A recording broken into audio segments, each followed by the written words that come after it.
Father David here. It's Sunday and time for your weekly sermon. And today's sermon is entitled A Different King. Why? Because today we celebrate the feast of Christ the King. And my question to you all is, have you thought about how foolish you are as we gather here this morning because you want to learn how to become better followers of a king who is nothing like the kings of this world?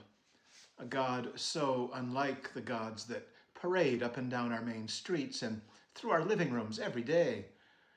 Just open a newspaper or turn on the evening news. They're right there. All that bluster and noise and fury.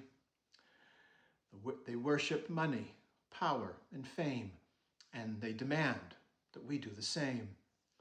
But the God of Jesus Christ is not about that. The God of Jesus Christ chooses to be born to a teenage girl in a no-account corner of the vast Roman Empire.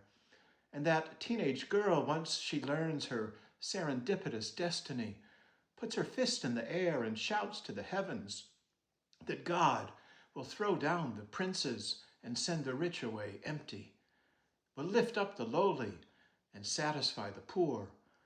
In short, Jesus brings about nothing short of a revolution of compassion, a revolution of mercy, a revolution of justice, which is probably why our church today uses the feast day of Christ the King to commemorate our own holy sovereigns here in Hawaii, Queen Emma and King Kamehameha IV.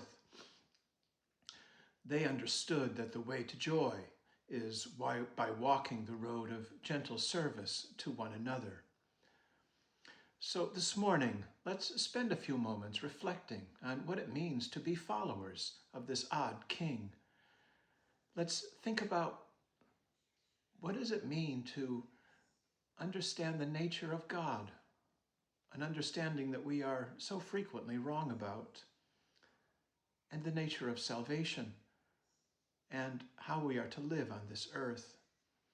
All too often we are consumed with just looking out for ourselves and those nearest and dearest to us, and that short-sightedness is the thing that gets the prophet Jeremiah all worked up this morning, because the political big shots in his day are all wrapped up in self-preservation, not service, enriching themselves rather than tending to the needy. And when we look around today, has anything changed? The gap between the rich and everyone else is shockingly vast. White supremacy is now a respectable talking point. And for a few minutes the other day, swastikas, nooses, and Confederate flags were welcome aboard at the U.S. Coast Guard. Well, what's our faith have to say about this craziness?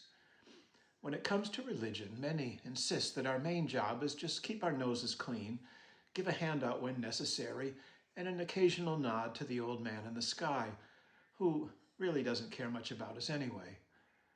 And this turns religion into a very private thing, one that creates right believers on the one hand and vast multitudes of the condemned on the other. This kind of relationship creates an us against them worldview, totally at odds with the truth of Jesus. Because us against them faith cannot be reconciled with the God who, through Jesus, was pleased to reconcile to himself all things, whether on earth or in heaven. Several years ago, a bunch of us were in food bank in our church van waiting to collect some food for that week, and the van had a quote from Mahatma Gandhi that said, "Be the change you want for the world." And as we waited in line in our van, a man across the street suddenly held up a Bible and was shaking it at us while he was screaming, "You call yourselves Christians? How can you quote a man who's burning in hell because he wasn't a Christian?" We could only shake our heads. He, of course, was referring to Mahatma Gandhi, the man Martin Luther King Jr. called the truest embodiment of the Christian life in the entire 20th century. Let's think about our readings today, because in them God shows us what God is really like.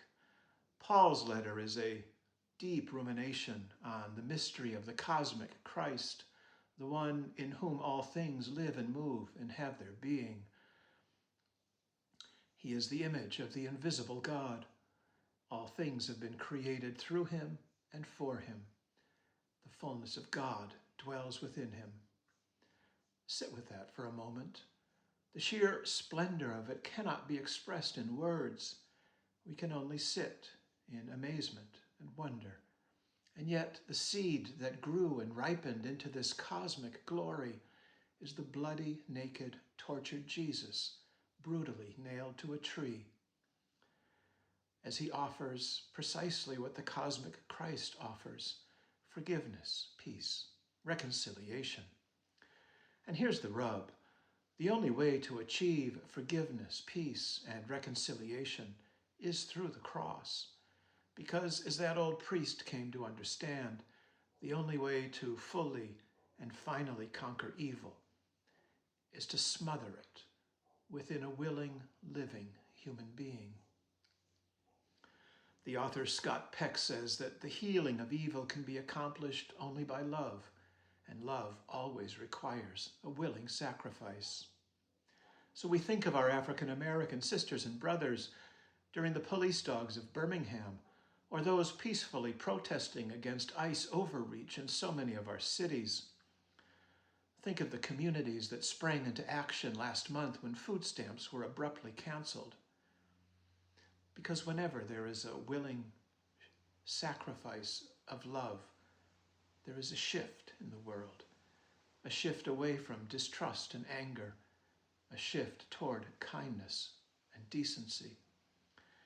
And so it is that today's readings upend our popular notions about God and power and salvation.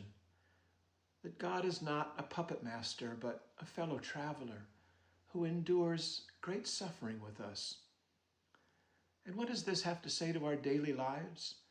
Perhaps it helps us recognize that in the seesawing of our lives, as we care for elderly parents or young children that can take us to our wits' ends, to wondering if my life today is all that life has to offer.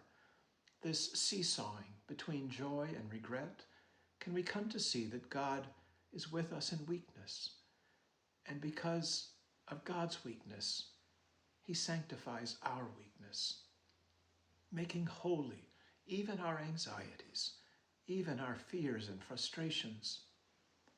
That God promises that in due time, everything in life that we find so confounding today will be changed and transformed and transfigured into a wisdom beyond imagining. The caterpillars of our lives shall become beautiful butterflies, and the mere seeds that define us today shall one day become powerful oaks. On this Christ the King Sunday, let's hear Paul one more time. As you learn more and more how God works, you will learn how to do your work. You'll have the strength to stick it out over the long haul, not the strength of grimly gritting your teeth, but the glory strength that only God can give. A strength that endures the unendurable, a strength that spills into joy. So let's head out into the world, thanking the Father who makes us strong enough to embrace everything bright and beautiful, as he rescues us from darkness, as he plops us down right in the middle of the kingdom of his beloved Son. God bless you all.